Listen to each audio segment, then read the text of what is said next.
¿Qué tal, queridos amigos? ¿Cómo están? Sean bienvenidos a otro programa, su programa favorito de todos los abogados, Rutas y Retos de Legalidad.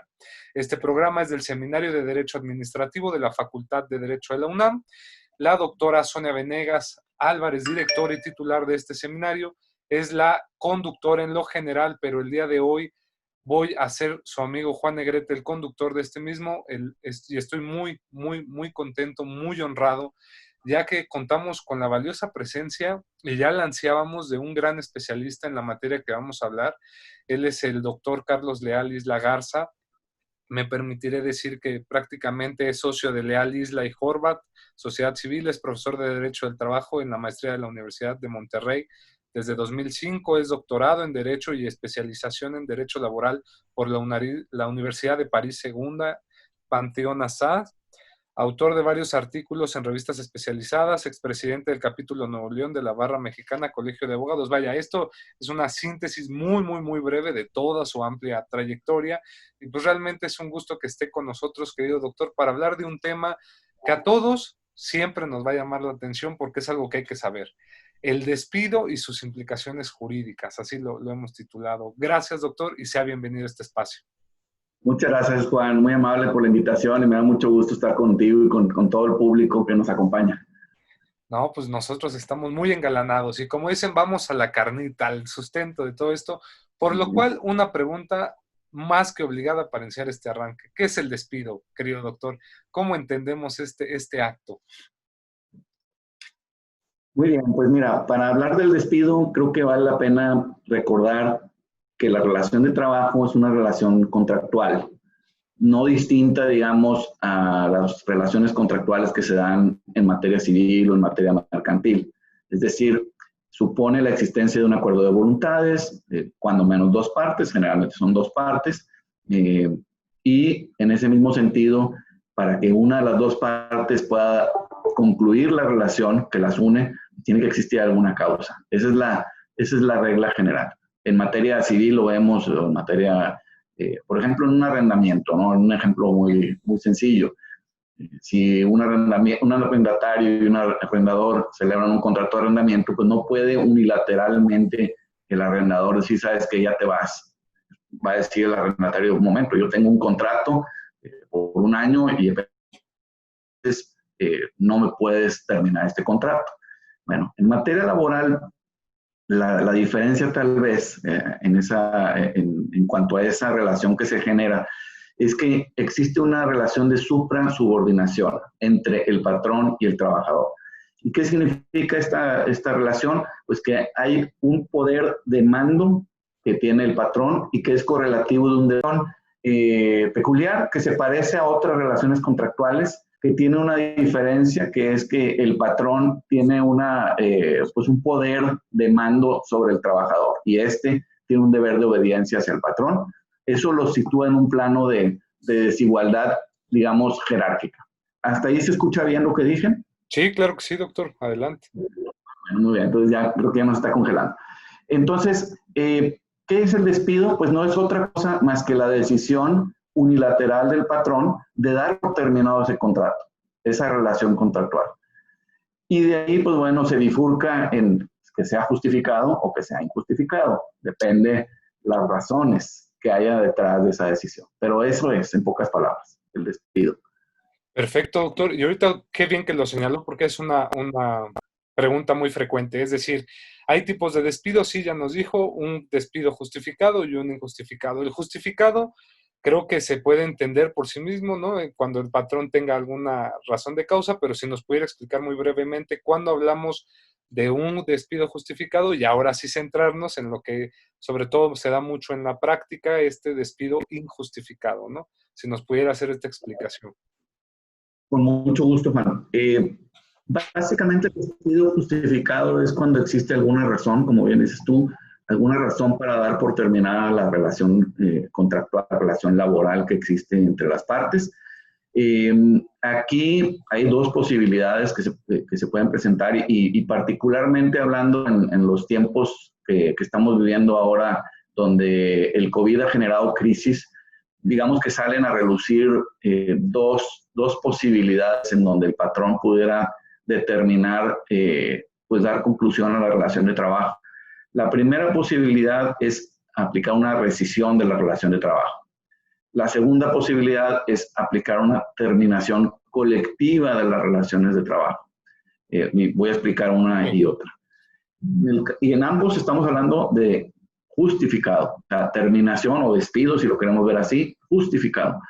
En el primer supuesto de rescisión, estamos remitiéndonos a un artículo que se contiene en la Ley Federal del Trabajo, el artículo 47, y hay algunos otros dispersos en el resto de la ley, pero digamos que este es el artículo que aglutina la mayoría de los supuestos en los cuales el patrón puede decidir unilateralmente dar por terminada la relación de trabajo.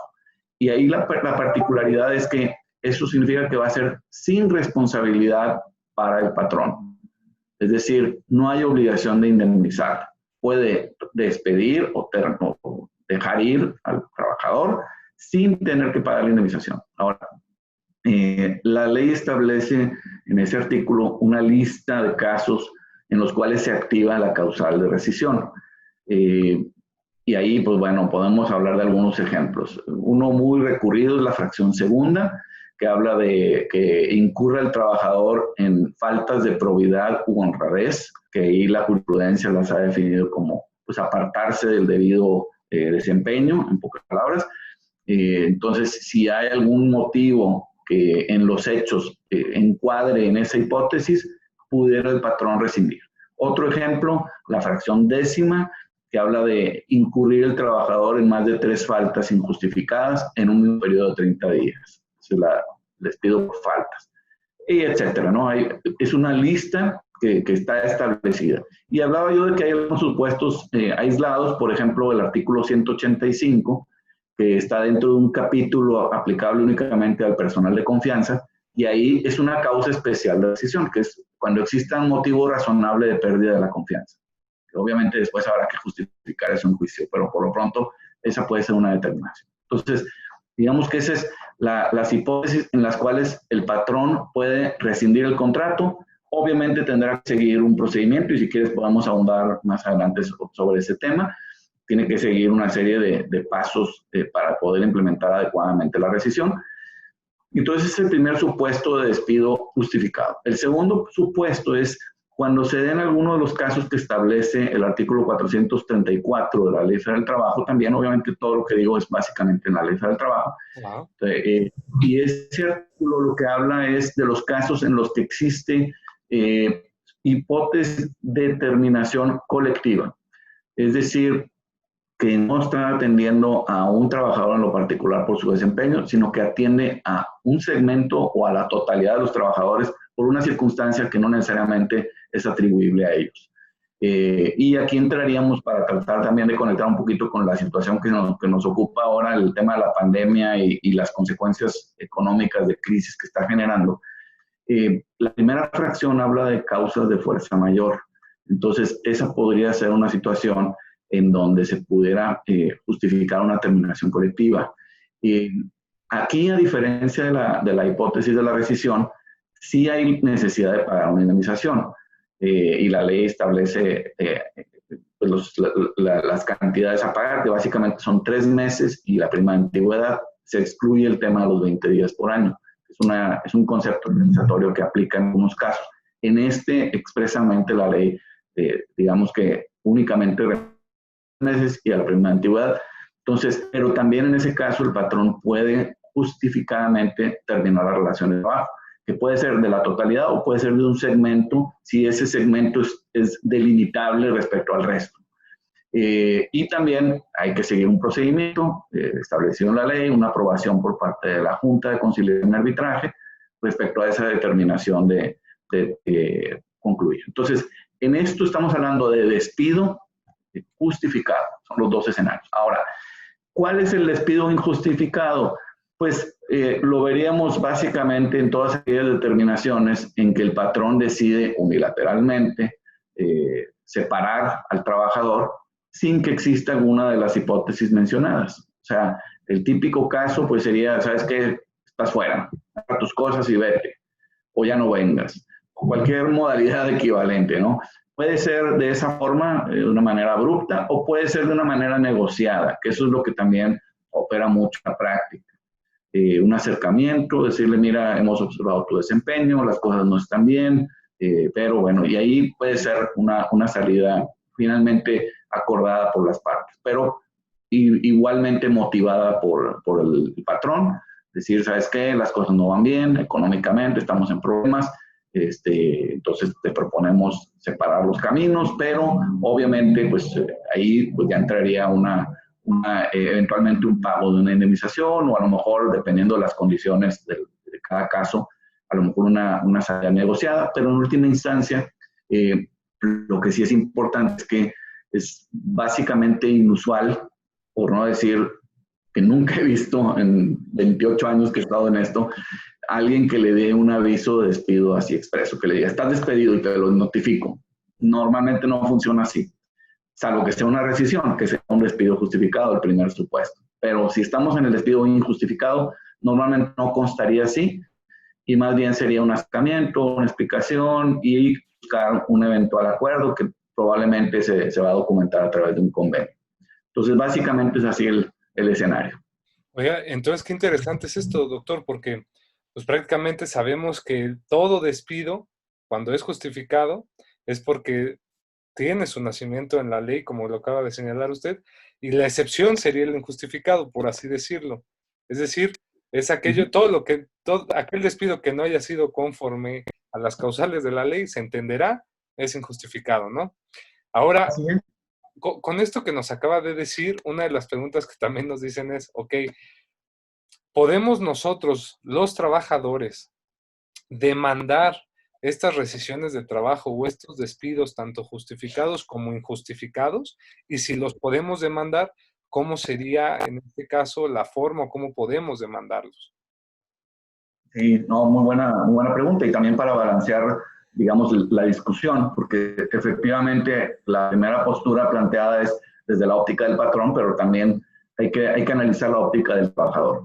El trabajador tiene derecho también a rescindir el contrato. Hay un artículo también de la ley, el artículo 51, que establece causales, así como las que mencionaba yo en el 47, que son atribuibles al trabajador. En el 51, las causales son atribuibles al patrón. Y también hay ejemplos. Digamos, la más prototípica es cuando el patrón unilateralmente reduce el salario del trabajador. Esa es una causal de rescisión. Otra es cuando no paga el salario en los términos acordados o acostumbrados. Otra puede ser por incurrir el patrón en faltas de probidad hacia el trabajador. Y ahí pues puede entrar un análisis más amplio, cualquier comportamiento, incluso modificaciones unilaterales contractuales podrían caber ahí. Entonces, ¿qué pasa en ese caso? Es al revés, es el trabajador quien le notifica al patrón que le está rescindiendo el contrato. Vuelvo al ejemplo, o sea, imaginemos esto, si, para a lo mejor algo con lo que estemos más familiarizados, una relación de arrendamiento en donde el arrendatario le notifica al arrendador que el contrato queda rescindido, o al revés. O sea, cualquiera de las dos partes puede rescindir el contrato, igual en materia de trabajo. Es un contrato y el trabajador le puede informar al patrón que está rescindiendo el contrato y tendrá que justificar sus razones. Nada más que ahí la diferencia es que el trabajador, si logra acreditar las razones de la rescisión, entonces ahí va a proceder una indemnización. Va a tener derecho a que se le indemnice básicamente con todos los conceptos que prevé la ley, que son los 3 meses de su salario integrado, que son los que ya mencionaba, pero aquí sí se activan los 20 días de salario por cada año de servicios y desde luego la prima de antigüedad. Pero el tema de los 20 días por año, este es uno de los supuestos en los que sí se activan, así lo ha establecido la Corte en jurisprudencia. Entonces, pues digamos que es un alto riesgo para un patrón ponerse en una situación que justifique que el trabajador rescinda el contrato, porque entonces podría haberse obligado a pagar todos estos conceptos y eventualmente también los salarios caídos, porque pues ese reclamo seguramente va a ser materializado a través de un juicio. Entonces, esa digamos, sería la actitud justificada de un trabajador que pudiera demandar. Ahora, Eso me lleva a otro escenario que, digo, nada más para medir el tiempo, que es muy frecuente, en donde el trabajador, voy a decirlo coloquialmente, se inventa un despido. O sea, no rescinde, no se basa en alguna situación real, como las que mencioné, sino que simplemente se posiciona en una hipótesis de despido cuando realmente no lo hubo. Y entonces eso lo motiva a presentar una demanda.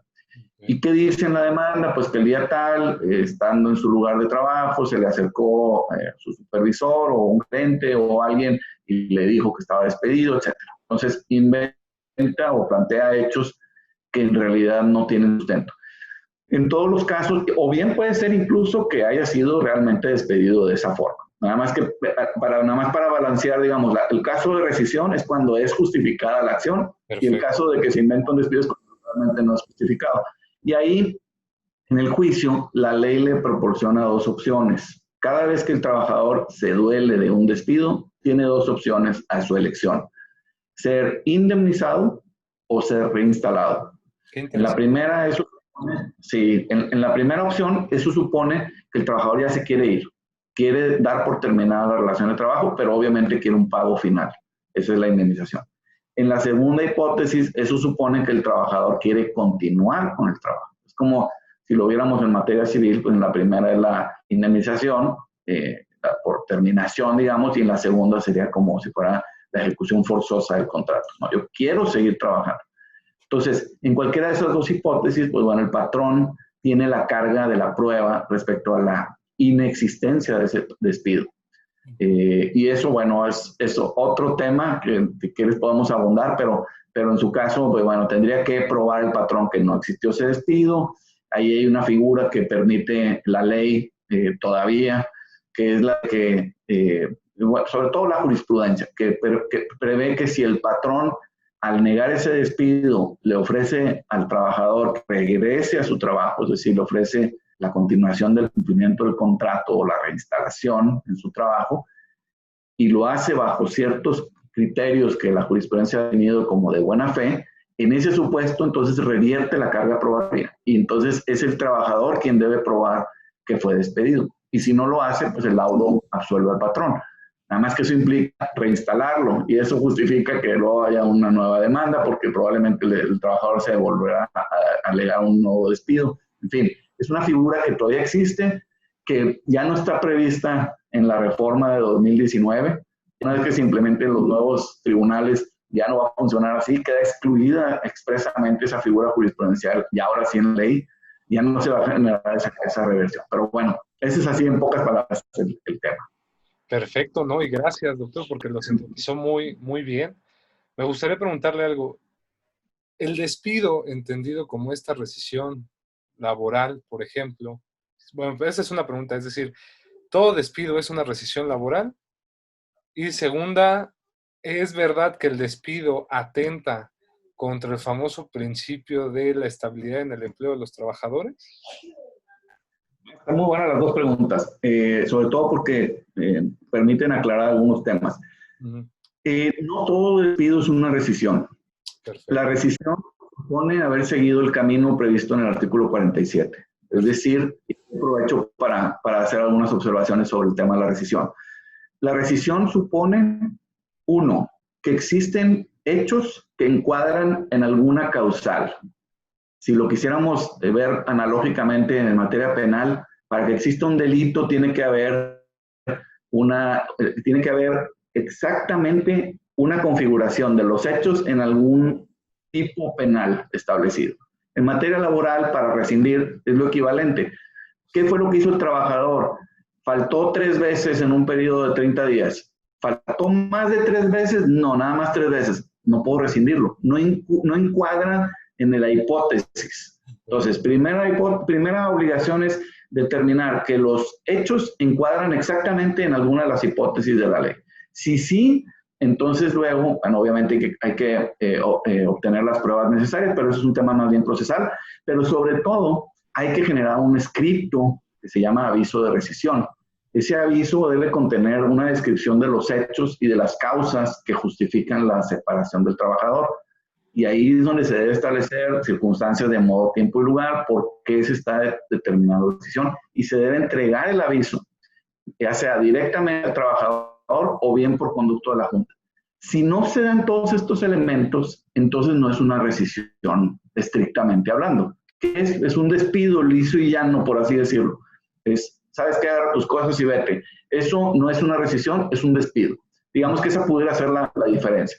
Ahora, principio de estabilidad en el empleo, pues sí, efectivamente, descansa en el siguiente razonamiento, y eso es una de las grandes características que tenemos en el derecho mexicano, y creo que la compartimos con muchos países, que supone que cuando un patrón contrata a un trabajador, lo está contratando en principio de manera indeterminada. Esa es la regla. Incluso cuando nos vamos a los tipos de contratos que existen, de contratos de trabajo, hay por tiempo indeterminado, por obra determinada y por tiempo determinado. Okay. Pero la ley misma dice que estos dos últimos deben justificarse por la naturaleza de la actividad que se va a desempeñar. Y hay un artículo que dice que si no se justifica, entonces automáticamente se entenderá que la relación es por tiempo indeterminado. O sea, eso nos recuerda ese principio de estabilidad en el empleo que supone, insisto, que el trabajador que es contratado, por principio de cuentas, tiene derecho a permanecer en trabajo. ¿Cuánto tiempo? Todo el tiempo. A menos que, y ahí es donde se rompe esa posibilidad, que incurra en alguna de las situaciones que mencionaba al inicio.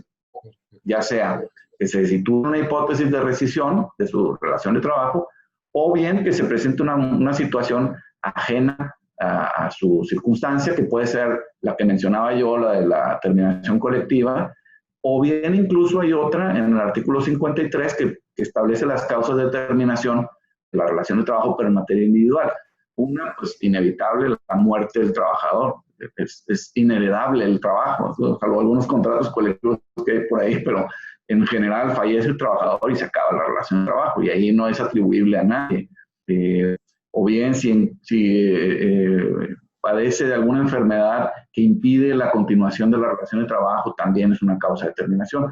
Entonces, pero esas son las situaciones que pudieran llegar a alterar el cumplimiento del principio de estabilidad en el empleo. Pero en general se debe mantener, y esa es una obligación que tiene el patrón. Fíjate, aquí es muy interesante compararnos con Estados Unidos. En Estados Unidos tienen un modelo que le llaman de employment at will, o sea, es empleo a voluntad, si lo quisiéramos traducir directamente. Es como el patrón decide cuándo quiere despedir a un trabajador, y en general hay muchas excepciones a esta regla, pero en general sin mayor consecuencia. ¿Por qué? Porque el sistema de ellos es así, o sea, ellos no tienen el principio de estabilidad en el empleo. Por eso vemos en las películas, no, you're fired, agarra tus cosas y vete. Y ahí sí, sin mayor preocupación, o sea, no va a pasar ya nada. Acá en México, pues, si haces eso, sabes que muy probablemente el trabajador va a accionar legalmente por esa medida tomada por el patrón. Perfecto. Y esto me lleva entonces a hacer esta siguiente pregunta. ¿Ante qué autoridad o ante quién se demanda un despido, ¿no? Ya sea justificado o injustificado? ¿Y qué término tenemos para accionar, por ejemplo? No, muy bien. Mira, la autoridad competente todavía, son las juntas de conciliación y arbitraje, tanto a nivel federal como a nivel estatal. Depende de la actividad de la empresa. Si la empresa se dedica a alguna de las actividades que el artículo 527 de la ley establece como de competencia exclusiva de la federación, y además ese artículo recoge directamente el artículo 123 constitucional. Por ejemplo, en materia minera, petrolera, cementera, alimentos destinados a ser envasados, empacados, etcétera. Es una lista, ¿no? Numerus clausus, o sea, si es esa lista, es federal. Si no es esa lista, es estatal. Entonces, es la Junta de Conciliación Federal, si esa es la actividad, y hay otras condiciones si la empresa opera bajo una concesión federal, etcétera. Hay ciertas reglas, ¿no? Entonces, ahí sería la Junta Federal. De lo contrario, será una Junta Local. ¿Cuál? La del estado en donde se ubique la empresa. Ahí hay también ciertas reglas de competencia que pudieran justificar que el trabajador demandara en donde tiene domicilio la empresa, o bien en donde se prestan los servicios.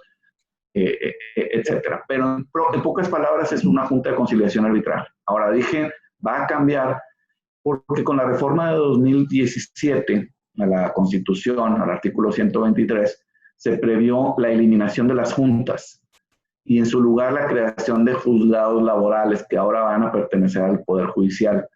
En 2019, con la reforma del 1 de mayo a la Ley Federal del Trabajo, se vació esta reforma constitucional y se desarrolló previendo ya un nuevo procedimiento incluso.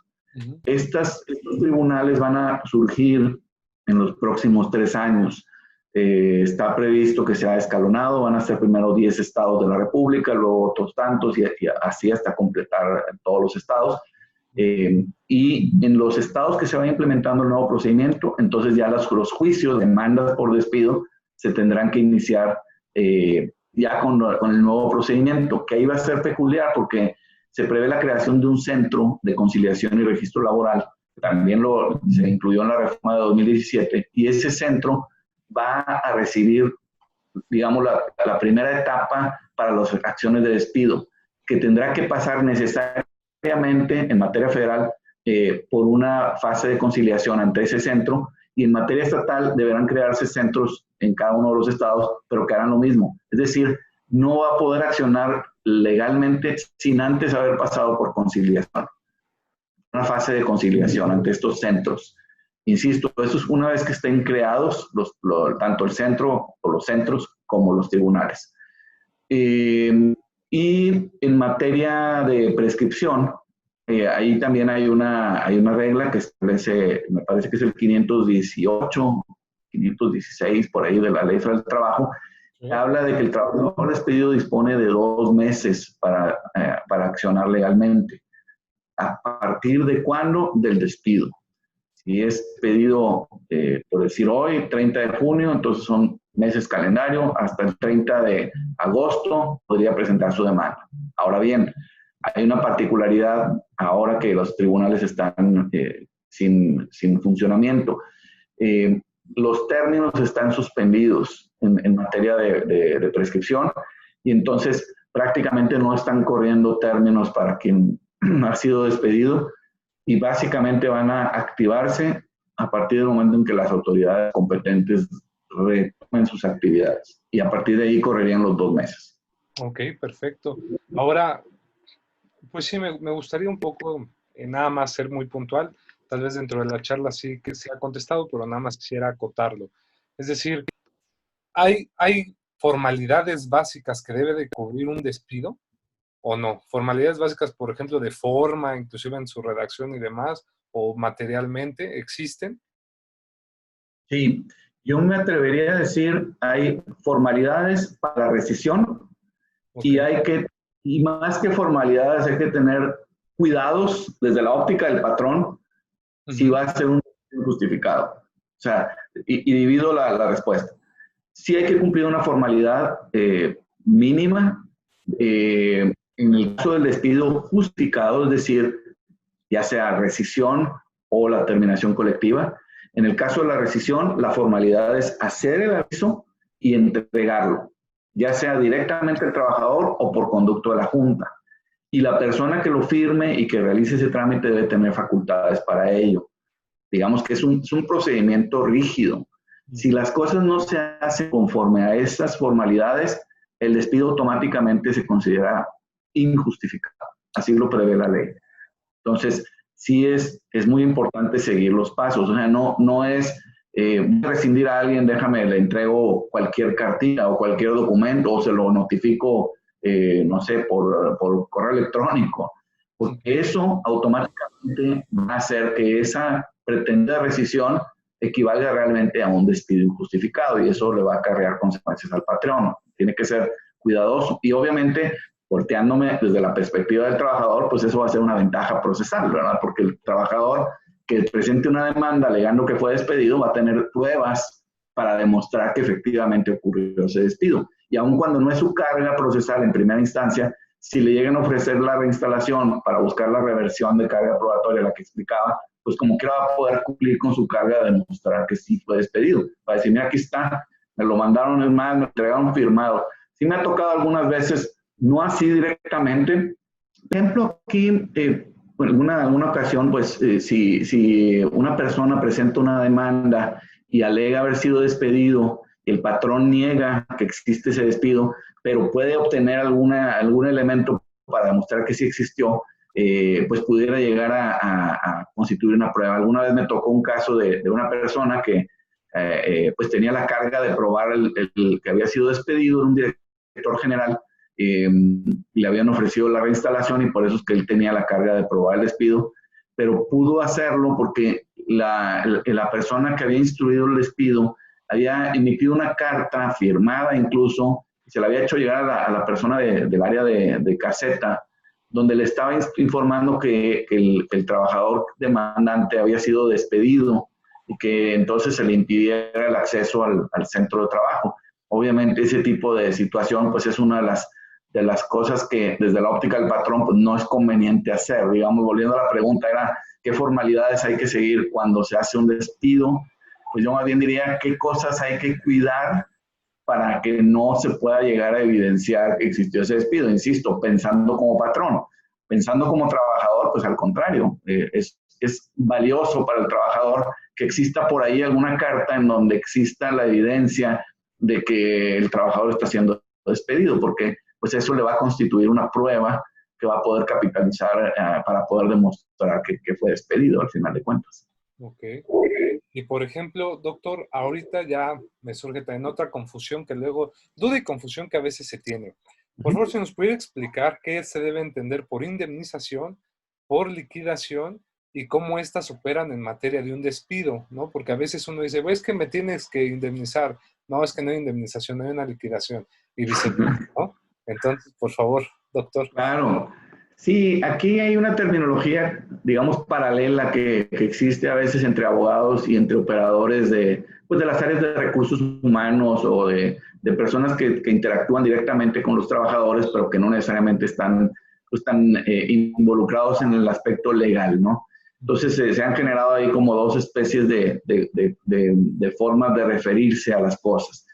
Mira, básicamente yo te diría, si el trabajador está decidiendo unilateralmente irse de la empresa donde trabaja, porque, pues, no sé, le surgió otra oportunidad, por ejemplo, o porque ya no quiere trabajar, cualquier motivo, ¿no? Se acerca al área de recursos humanos y le dice, ya me voy de la empresa. Entonces ahí lo que procede, pues, es calcular lo que tenga generado hasta ese momento ese trabajador, que normalmente se considera, se le llaman las partes proporcionales. ¿Por qué proporcionales? Porque son en proporción al tiempo que se ha venido generando en el curso del último periodo. Normalmente hablamos de periodos anuales. Entonces, por ejemplo, el aguinaldo, si la persona dice que ya se va a retirar de la empresa y lo hace hoy, por ejemplo, 30 de junio, entonces habrá que obtener el cálculo proporcional del aguinaldo que habría generado si se hubiera quedado todo el año. El aguinaldo es mínimo 15 días por todo el año trabajado. Entonces, si se va a la mitad del año, pues serían 7.5 días. Entonces, eso es cuando se habla de, hay que hacer el cálculo de los conceptos que tiene pendientes de recibir, las partes proporcionales. Eso no es en sí mismo ninguna indemnización, es simplemente pagarle lo que de todas formas ya está generado por el trabajador y que de todas formas habría recibido. En cambio, cuando se dice, no, vamos a liquidar a un trabajador o vamos a calcular su indemnización, es que ahí la decisión no provino del trabajador de separarse voluntariamente, sino que realmente es el patrón quien está decidiendo que el trabajador se retire. Y en ese caso, pues sí, procedería a hacer una indemnización, una liquidación, como también se le llama, y ahí pues sería, dependiendo de las circunstancias, también aquí hay algo de ambigüedad sobre este tema. Sí. La regla general, lo que nos dice incluso la Constitución, y por eso se le llama indemnización constitucional, es el pago de 3 meses. Esa es, digamos que la base. Y otra que también generalmente aplica es la de la prima de antigüedad, que se compone de 12 días de salario por cada año de servicios prestados, pero que tiene un tope. Es 2 veces el salario mínimo general. Si el trabajador gana más que esa cantidad, o sea, 2 veces el salario mínimo, entonces se utiliza ese tope. Ahí son 12 días por cada año y la otra son los 3 meses. La que es un poco ambigua y presta diferentes prácticas es el tercer concepto, que es el de los 20 días por año. A veces se paga, a veces no se paga. La realidad de las cosas es que la ley lo refiere para ciertos supuestos, como el que mencionaba hace rato, cuando el trabajador es quien rescinde, pero en la práctica, y bueno, y no solamente la ley, la jurisprudencia ha establecido los supuestos específicos en donde se activa. Si es porque el patrón está instalando maquinaria nueva, ahí son no solamente 3, sino 4 meses de indemnización, más 20 días por año. O bien si es el trabajador quien rescinde, o bien si el trabajador demanda ser reinstalado y el patrón se niega a reinstalar, ahí tiene que pagar los 20 días por año. Pero en general no necesariamente se activan esos 20 días por año. ¿Por qué? Porque suponen que el patrón estaría pues ya no aceptando la posibilidad de que el trabajador se reincorpore a su trabajo. Y eso no se va a saber sino hasta que haya una demanda. Y entonces, esto juega un poco a las estrategias, digamos. En juicio, en una negociación, va a depender de la acción que esté planteando el trabajador para saber si juegan o no los 20 días por año. Porque si el trabajador demanda su indemnización, entonces quiere decir que automáticamente quiere irse ya del centro de trabajo, ya no quiere continuar. Y eso automáticamente desactiva la posibilidad de que se puedan generar los 20 días por año. En cambio, si demanda su reinstalación, los está poniendo sobre la mesa, porque si el patrón se niega a reinstalar, entonces tendría que pagar los 20 días por año. Pero, en fin, es un poco técnico esto, no quiero confundir demasiado, pero los 20 días por año juegan técnicamente en ciertos supuestos. En la práctica varía mucho de ciudad a ciudad. Tenemos la misma ley federal, pero hay ciudades donde los 20 días por año son más comúnmente incluidos en las negociaciones que otras. Por ejemplo, en Monterrey, donde yo estoy basado, normalmente las negociaciones van a incluir solamente los 3 meses y la prima de antigüedad. Incluirán los 20 días por año en ciertos supuestos, por ejemplo, cuando la antigüedad del trabajador es considerable. Pero en general, si es una antigüedad no importante, normalmente se descartaría. También, insisto, depende mucho de la acción que esté intentando, si es de indemnización o si es de reinstalación. Entonces, digo, estas así en términos generales, pero sí, esa es la diferencia. O sea, si se va a unilateralmente despedir, habría que considerar una indemnización o liquidación. Perfecto, doctor. Y bueno, más bien aquí sería la pregunta, ¿qué posibilidades hay o cómo debemos entender lo que es la figura de la reinstalación y en qué casos procede o no procede, dependiendo que sea más fácil para poderlo explicar, ¿no? Porque es un tema que también muchas veces nos preguntan mucho los alumnos, ¿no? Claro. Mira, la figura de la reinstalación se fundamenta en el principio de estabilidad en el empleo que bien invocaba esto hace rato. ¿Por qué? Porque supone la intención del trabajador de reincorporarse a sus labores, o sea, el cumplimiento del contrato. Tú me contrataste hace 3 años y de manera injustificada rompiste ese contrato, me separaste de mi empleo, pero yo quiero continuar con ese contrato, yo quiero cumplirlo. Entonces, la ley, el artículo 48, le da esa prerrogativa al trabajador de elegir entre irse o quedarse. Si quiere irse, entonces reclamará la indemnización, y son sus 3 meses, y se va. Si quiere quedarse, entonces no le van a pagar los 3 meses, porque se va a quedar, pero tendrá derecho a volver a sus trabajos. Entonces, digamos que ese es el dilema que tiene el trabajador, al menos hipotéticamente. Ahora, es una estrategia procesal, para ser francos. Ningún trabajador que yo conozca, que me haya tocado ver, quiere realmente volver a trabajar al lugar en donde lo despidieron. Realmente, digo, habrá casos muy, muy esporádicos. Creo que sí, alguna vez me tocó un caso donde realmente, no, es que yo sí quiero volver. Pero en general, sobre todo cuando ya el trabajador está siendo asesorado por un abogado, pues difícilmente va a querer reincorporarse a trabajar y aquí no pasó nada. ¿Por qué? Porque la relación queda resquebrajada. Entonces, tú podrías decir, pues, entonces, ¿por qué demanda reinstalación? Si finalmente no es cierto que quiera volver. Es una estrategia procesal, porque la reinstalación le puede justificar activar el concepto de los 20 días por año que mencionaba. mientras que si demanda la indemnización, pues automáticamente está excluyendo la posibilidad de reclamar los 20 días por año. Entonces, es algo para que procesalmente pueda, digamos, seguir negociando ciertos conceptos que de otra forma no tendría. Ahora, la reinstalación juega en dos direcciones. Puede ser que sea el trabajador quien la pida en su acción principal en la demanda, o bien puede ser que sea el patrón quien la ofrezca. Y ahí entra la estrategia que mencionaba yo, que pues la realidad es que es una estrategia y opera, pues en muchos casos, a veces justificadamente para el patrón porque no tiene otra opción y, por ejemplo, lo que mencionaba yo de casos de trabajadores que se inventan despidos, que dejan de presentarse y de repente al patrón le llega la demanda y el trabajador se inventa que llegó, además se inventan historias, ¿no? Que llegaron 5 personas y todos le dijeron que estaba despedido y eso lo hacen para complicar más el juicio porque entonces a todas esas personas eventualmente pues las van a llamar a la prueba confesional, en fin, o sea, ese es el lado oscuro, pero también el lado transparente, pues es un trabajador que realmente fue despedido. Pero en todos los casos, el patrón, como tiene la carga de probar la inexistencia del despido, si puede hacerlo, pues qué bien. Por ejemplo, ¿cómo podría probar el patrón que no existió el despido? Pues con un convenio o con una renuncia. Ahí podría decir, no, un momento, tú dices que te despidió el gerente de recursos humanos, eso no es cierto. Aquí está la renuncia que tú firmaste. Ese podría ser un ejemplo en donde el patrón no tendría interés en ofrecer reinstalación. Al contrario, dice, no, te voy a probar que la relación no terminó por el despido que tú alegas. Terminó porque renunciaste o porque firmaste un convenio.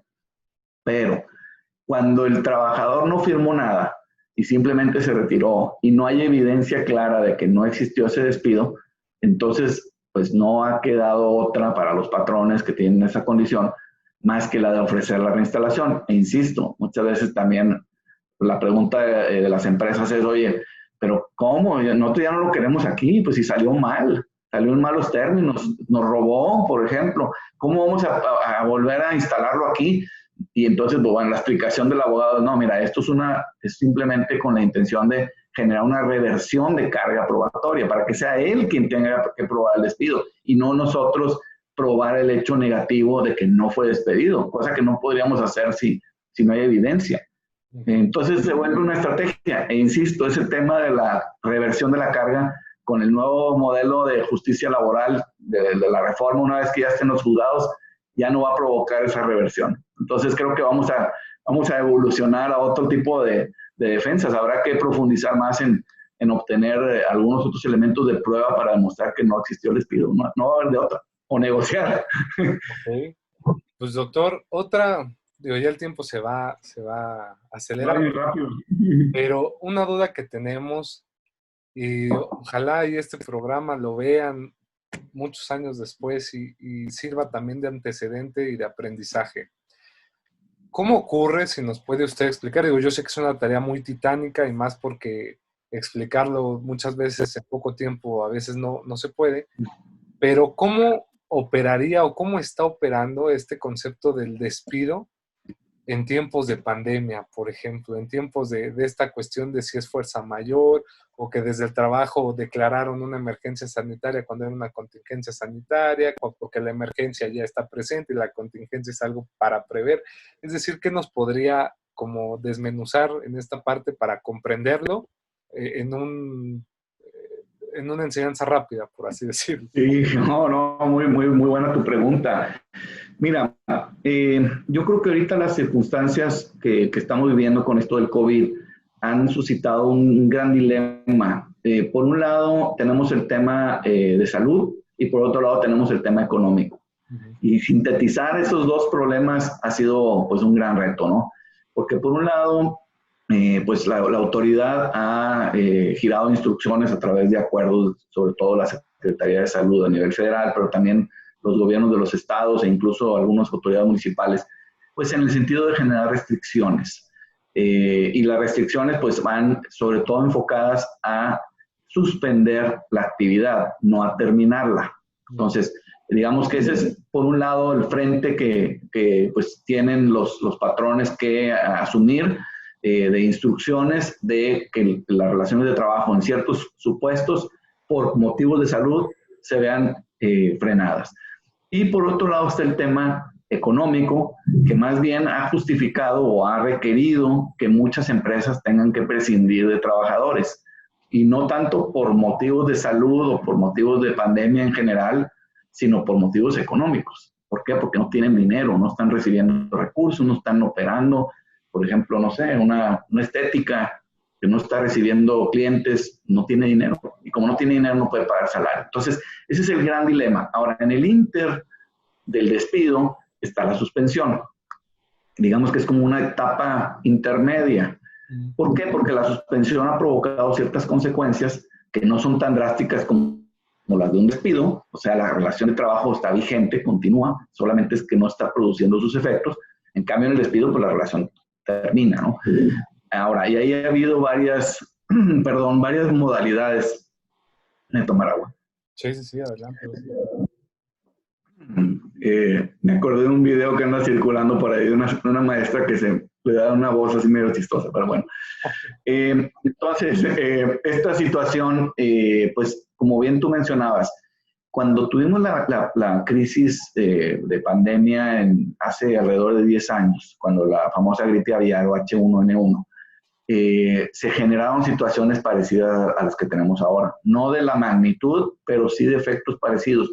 Y en 2012, el legislador que implementó la reforma a la Ley Federal del Trabajo aprovechó para incorporar una hipótesis de motivo de suspensión de las relaciones de trabajo, que era la que tú bien mencionabas, cuando existía una contingencia sanitaria, que además ese término pues es un poco equívoco, porque no está asociado con la Ley General de Salud, que habla de emergencia. Entonces, contingencia, emergencia, pues se supone que la contingencia es contingente, o sea, es algo que podría pasar, y la emergencia es algo que ya emergió, que ya pasó, ya está activado. Pero bueno, en pocas palabras, esta situación de la contingencia se supone que generaría cierto tipo de indemnización de pago durante el tiempo de la suspensión, que sería un mes de salario mínimo, pero se supone que tendría que ser decretada por la autoridad. La Secretaría de Salud expresamente, incluso lo dijeron en conferencia de prensa diversos funcionarios federales, le sacaron la vuelta a esa hipótesis y se fueron más bien por la de fuerza mayor, que esa no activa el pago de un mes de salario mínimo, sino que activa la posibilidad de iniciar después un procedimiento de aprobación de un eventual convenio, pero obviamente también es una causa de suspensión, y ahí el pago pudiera llegar a ser decretado en forma de indemnización por parte de la Junta de hasta un mes de salario. Ahí salario normal, no salario mínimo. En fin, todas estas modalidades de suspensión pudieron haber sido paliativos para reducir el efecto negativo de la pandemia y evitar que hubiera habido más despidos. Ese creo que pudo haber sido el tema. Ahora, se discutió mucho, oye, pero es que es muy poco, un salario mínimo no es justo, etcétera. Sí, tal vez, pero eso es lo que marcaba la ley, eso es lo que marca la ley, y realmente no la aplicó. O sea, creo que no estaba en manos del Poder Ejecutivo decidir si la legislación en vigor era correcta o moralmente o éticamente. No la puede calificar, la tiene que aplicar, por eso se llama Poder Ejecutivo. El que ya hizo ese ejercicio de determinación si estaba bien o mal es el Poder Legislativo, el que creó la norma, y eso se discutió en 2012. Incluso si uno se va al diario de debates y a la exposición de motivos, ahí se habla de que es prudente, porque eso permite mantener los puestos de trabajo y a la vez pues no poner en riesgo la viabilidad de las empresas, etcétera. Entonces, bueno, pues es una decisión histórica que ya quedó ahí y que pues seguramente derivó, volviendo al tema del despido, en muchos casos que a lo mejor de otra manera el patrón habría mantenido relaciones de trabajo, que de otra forma, al tener que estar negociando o seguir pagando salarios y en espera de ver si la autoridad aprobará esos convenios, pues muchos de esos casos tuvo que optar por terminar las relaciones de trabajo. Ahora, esas terminaciones pues no son distintas a las que pudieran existir sin COVID. ¿Por qué? Porque pues al final de cuentas es un despido injustificado. Si habla con un trabajador y le dice, oye, ¿sabes qué? Pues la estética no va bien, vamos a tener que prescindir de tus servicios, pues es un despido. Claro que se pudiera asociar a las causas de terminación colectiva, las que mencionaba, pudiera ser, pero aún en ese supuesto, pues tienes que pagar 3 meses. O sea, no puedes simplemente decirle al trabajador, estamos mal económicamente y pues te puedo despedir sin indemnizarte. No hay esa hipótesis. Hay que indemnizar de todas formas. Perfecto. Pues realmente gracias, doctor Carlos Leal, No, con mucho gusto. por todo este esfuerzo. Me gustaría hacerle una última pregunta, que es la que normalmente hacemos siempre. Como le hemos dicho, nuestro programa es visto por muchos jóvenes, abogados, futuros litigantes, futuros funcionarios, servidores, que van a ejercer el derecho de una forma, pues sabemos bien. ¿Qué les aconsejaría a todos esos jóvenes en su ejercicio profesional que tomaran en cuenta, doctor? Está muy padre esta pregunta, la verdad. Yo creo que hay muchas cosas, pero una muy importante es hay que estar abiertos a aprender, siempre estar aprendiendo. Creo que eso es algo, es un consejo que es útil. Nunca asumir que ya sabemos todo, siempre hay que estar aprendiendo. ¿Y cómo podemos aprender? Pues hay que escuchar a otros. Yo creo que es bueno escuchar más que hablar. Escuchar a otros, sobre todo pues a la gente que tenga algo interesante que decir, tampoco hay que perder el tiempo, pero sí, escuchar, aprender, leer mucho, todo lo que puedan. Obviamente como abogado, pues leer, desde luego conocer las leyes, pero también leer autores, ver qué opinan sobre temas que puedan ser de interés, actualizarse con la jurisprudencia. Todas las semanas hay que leer el semanario, porque es una de las formas en las que nuestro derecho se mantiene vivo. En ocasiones vemos pues, abogados que se quedan únicamente con la ley y no toman en cuenta que la ley pues, es interpretada por el Poder Judicial. Entonces hay que actualizarse con la jurisprudencia, aprendan todo lo que puedan, aprendan idiomas, viajen, si pueden irse de intercambio a algún lugar, vayan, si es en otro idioma, mejor. Todo lo que conlleve un reto es a mayor reto, mayor satisfacción. Entonces, creo que eso puede ser.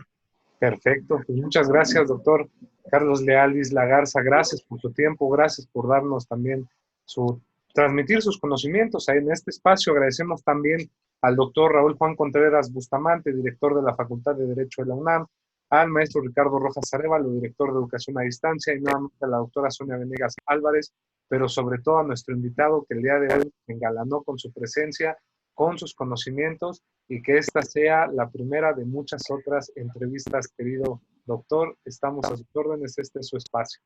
Muchísimas gracias. Muchísimas gracias, Juan. Te reitero mi agradecimiento para ti, para toda la UNAM y para todo el público que nos acompañó.